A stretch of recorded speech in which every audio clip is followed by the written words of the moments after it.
gumawa naman tayo ng DIY sticker ngayon dahil nalaman ko nga na pwede pala tayo gumawa ng sticker gamit lang ang tape at ang wax paper. O, diba sobrang ganda? Sobrang cute nga na ito mga DIY sticker na napanood ko sa TikTok at nalaman ko nga na ginawa lang nila yan gamit ang tape at ang wax paper, kaya naman sobrang nakaka-amaze at subukan nga natin kung magagawa nga rin natin yan. Let's go! At dahil nga gusto ko nga magawa yung DIY sticker na napanood natin sa TikTok, ay pumunta nga ako dito sa SM para bumili ng mga materials na magagamit natin. Buti na nga lang at meron ako nahanap na color pens na magagamit natin pang drawing para sa DIY sticker. Kumuha nga rin ako ng pinakamalapad nilang tape para meron tayong pang dikit sa sticker. Hindi ko nga rin maisip kung paano nga to magiging sticker, kaya naman samahan nyo ako gawin to para malaman natin kung magiging sticker nga to. Nag-drawing na nga ako dyan ng pakwan dahil yan nga yung una kong napanood at tingnan nyo naman yung drawing ko, o diba mukha talagang totoo. Pagkatapos ko nga mag-drawing ay ginupit ko na nga yan para maka-move on na tayo sa next step gamit ang wax paper at ang tape. Ito na nga daw ang paraan para maging instant sticker to. Napaka-cute na nagawa nating watermelon mga bebekwa, tapos ilalagay lang natin siya dito sa wax paper tapos lalagyan ng tape para daw maging instant sticker. So i-try natin kung totoo nga ba magiging instant sticker to. Kumuha na nga ako ng wax paper dyan at pinunit ko na nga yan para dyan natin maidikit tong mga tape. Oo mga bebekwa, titapan muna natin tong wax paper para yan yung magiging pandikit ng sticker natin. Hinaya ko nga lang yung napanood ko sa TikTok pero hindi ko pa rin talaga alam yung kakalabasan nito, kaya sabay-sabay tayong magugulat. Pagkatapos ko nga i-tape yung wax paper ay tinape ko na nga rin tong din drawing natin na watermelon. Ginupit ko na nga yan at nilagyan ko nga yan ng border para maidikit na natin dito sa mini ref ko. Sobrang plain nga lang na itong mini ref ko, kaya naman perfect yan para lagyan natin ng mga sticker na ginawa natin ngayon. Ngayon nga itatanggalin na natin yung wax paper na nilagay natin para talagang sticker na siya. Pagkatapos ko nga matanggal ay dinikit ko na nga dito sa mini ref natin at tignan nyo naman, o diba sobrang cute talaga at talaga naging sticker na siya. Wow! Nakagawa tayo ng sticker!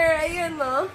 Hala, ang cute! Sobrang cute! Talagang ano siya, nagsistick. Halata naman na nasiyahan ako dahil nagtagumpay tayo sa pagiging artist for today's video at nakagawa tayo ng DIY sticker. Sinulat ko pa nga dyan yung pangalan ko para magawa natin bilang sticker at mga flower.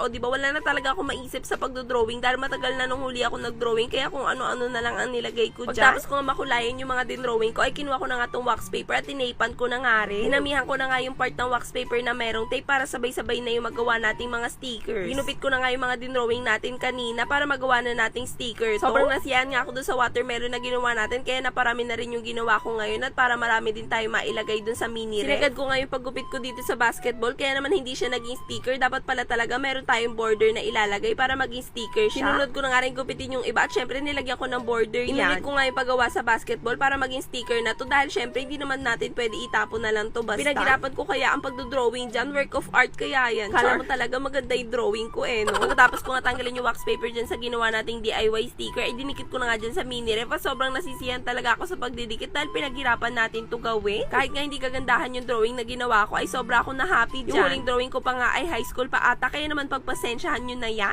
Sobrang dali lang pala gawin ng mga DIY sticker, kaya naman nagtagumpay tayo. At syempre hindi naman pwedeng basta na lang natin didikitan tong mini ref ko at nilagyan ko na nga rin ng laman. Simulang nagkaroon tayo ng malaking ref na totoong ref, ay hindi ko na nga to nagagamit, kaya naman ngayon na nilagyan natin siya ay sobrang nakaka-happy, diba? Iba talaga yung saya na nabibigay ng mga maliliit na bagay tulad nito. At lalo ko pang nagustuhan tong mini ref natin dahil ginawa natin siya ng DIY sticker dyan at pinagdidikit natin sa pinto. Mabigat na. O diba, bininyagan ko nga kaagad yung mga laman ng ref natin dahil ininom ko kaagad yung Yakult kahit hindi pa malamig. Kanina nga rin pala ay namili na ako ng mga nilagay natin sa mini ref dahil nga sinapay ko na rin yan sa pagbili ng mga material. Nung nagbayad na nga ako sa cashier ay nakilala pa tayo ni ate, kaya naman shoutout po sa'yo. Nung pauwi na nga rin ako ay na-meet ko pa nga si Julia at sakto birthday niya, kaya naman sobrang na-happy ako na nakita ko siya.